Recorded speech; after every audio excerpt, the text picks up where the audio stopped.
దాని నెక్స్ట్ వచ్చిన ఒకసారి రీడ్ చేయండి. దావీదు జీవము గల దేవుని సైన్యములను ఓకే తిరస్కరించుటకు ఈ సున్నతి లేని ఫిలిస్తీయుడు ఎంతటి వాడు వాణ్ణి చంపి ఇశ్రాయేలుల నుండి ఓకే ఈ నింద తొలగించిన వానికి బహుమతి ఏమని తన యొద్ద నిలిచిన వారిని అడగగా జనులు వాణ్ణి చంపిన వానికి ఇట్లిట్లు చేయబడునని అతనికి ఉత్తరం ఇచ్చిరి. ఓకే, సో ఇక్కడ మనం చూడవలసింది ఏంటంటే 33వ వచనం ఒకసారి రీడ్ చేయండి.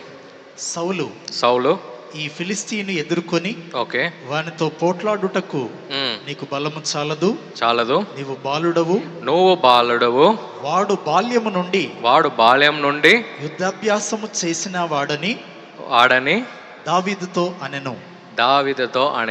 సో నేను ఎందుకు ఇప్పుడు ఈ వచనం అంతా నేను మీకు రీడ్ చేపిస్తున్నానంటే, అక్కడ దావీదు వారి యొక్క అన్నలు దావీదుని చూసి ఎగతాళి చేస్తున్నారు.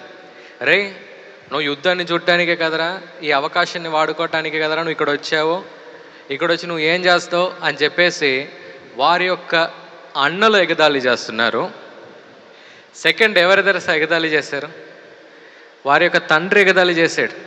అంటే నువ్వు యుద్ధాన్ని పోవటానికి అంతా కూడా నీకు వీలు కాదురా, నువ్వు వెళ్ళి ఈ పశువులను అన్నిటిని కూడా నువ్వు చూసుకో అని చెప్పేసి వారి యొక్క తండ్రి కూడా చిన్న చూపు చూశాడు దావీదుని. ఇక్కడ ఆ రాజు, సౌల్ రాజు, ఆయన యాక్చువల్గా వెతుకుతున్నాడు, ఎవరైనా వెళ్తారా ఈ గోలియాతుని, ఇంత సవాల్ విసురుతున్నారే, ఎవడన్నా ఒక్కడన్నా లేస్తాడా ఈ ఇజ్రాయేల్ ప్రజల్లో అని చూస్తూ ఉన్నాడు. కానీ అక్కడ చివరికి ఈ సౌల్ రాజు కూడా ఆయన ఏం చేశాడంటే, ఆయన యొక్క హైట్ చూసి, ఆయన వెయిట్ చూసి, ఆయన యొక్క ఏజ్ అంటే వయస్సు చూసి వారు ఏం చేశారంటే, ఆ ముగ్గురు కూడా చిన్న చూపే చూశారు. కానీ ప్రభు దావీదులో ఏం చూశాడో తెలుసా? ఈయన ఒక్కడే జయించగలుగుతాడు, ఈయన ఒక్కడు మాత్రమే ఈ పరిస్థితుల నుండి ఈ ఇజ్రాయెల్ ప్రజల్ని బయటికి తీసుకురాగలుగుతాడు, ఈయన ఒక్కడు మాత్రమే గోలియాతుని కింద పడేయగలిగే శక్తి ఈయనలోనే ఉంది అని ప్రభు చూశాడు. చిన్నప్పటి నుండే పుట్టి చూసిన అన్నలు నమ్మలే, జన్మాన్ని ఇచ్చిన తండ్రి నమ్మలే, ఆ దేశానికే ఉన్న రాజు ప్రజలను వెతుకుతున్నాడు కానీ వారు నమ్మలే.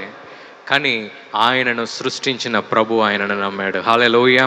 ఈరోజు మీరు వెళ్తున్న పరిస్థితిలో, మీరు వెళ్తున్న ఆ శ్రమలో, ఆ కష్టంలో, ఆ వ్యాధిలో మీ చుట్టూ ఎవరన్నా ఏదన్నా చిన్న చూపుగా వారు చూడవచ్చు. కానీ ప్రభు మీలో ఏం చూశాడు తెలుసా? మీరు మాత్రమే ఆ విషయాన్ని మీరు జయించగలుగుతారని ఆయన చూశాడండి. హల్లెలూయా, హల్లెలూయా. ఇక్కడ ఆ రాజు చెప్తున్నాడు, సౌల్ రాజు చెప్తున్నాడు, నువ్వు జయించలేవయ్యా, ఈయన చిన్న బాలుడుగా ఉన్నప్పటి నుండే ఆయన విద్యాభ్యాసం అంటే నేర్చుకున్నాడు, యుద్ధం ఎలా చేయాలో నేర్చుకున్నాడయ్యా, నువ్వు వచ్చి ఇలా ఏదో కొత్తగా చెప్తున్నావు ఏంది అనే చెప్పేసరికి అక్కడ దావీదు ఏం చేస్తున్నాడంటే రాజుకు బట్టరేస్తున్నాడు. ఎందుకు? నన్ను పంపించయ్యా, అక్కడ ఎవరు వెళ్ళట్లేదు, నన్ను పంపించు అని చెప్పేసి దావీదు అక్కడ స్మూత్ చేస్తున్నాడు రాజుని. అయ్యా, నన్ను ఎలాగన్నా పంపించండి.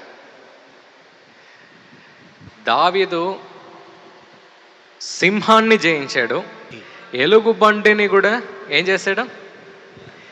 జయించాడు, అంటే చంపేశాడంట. అంతగా ప్రభు ఆయనకు ట్రైనింగ్ ఇచ్చాడు, అంటే నేర్పించాడు. ఈరోజు మీరు ఆలయానికి మీరు వెళ్తున్నారంటే, మీరు రోజు దేవుని యొక్క వాక్యాన్ని మీరు వింటున్నారంటే, మీరు రోజు వాక్యాన్ని రోజు చదువుతున్నారంటే, మీరు రోజు ప్రార్థించే ఒక వ్యక్తిగా మీరు మారుతున్నారంటే, మీరు కూడా ఎలాంటి వ్యక్తి తెలుసా? మీరు కూడా మీ గోలియాతుని కింద పడేసే అంత శక్తి ప్రభు మీలో కూడా ఉంచాడు. హల్లెలూయా. ప్రభు మీలో కూడా ఉంచాడు అని చెప్పేసి ప్రభు ఈరోజు మీతో మాట్లాడుతూ ఉన్నాడు. అక్కడ ప్రభు ఆయనకు ఆ ట్రైనింగ్ ప్రభు ఇచ్చాడు. ఎందుకంటే ఆయన మాత్రమే ఆ గోలియాతుని కింద పడేయగలుగుతాడు. హల్లెలూయా. అందుకే ఇక్కడ ఎంతమంది ఆయన చిన్న చూపు చూసినా ప్రభు మాత్రమే ఆయనను చూసి ఇది ఆయన మాత్రమే జయించగలుగుతాడు అని ప్రభు చూశాడు. ఈ ప్రోగ్రాం మీకు ఆశీర్వాదకరంగా ఉన్నదని మేము నమ్ముతున్నాం.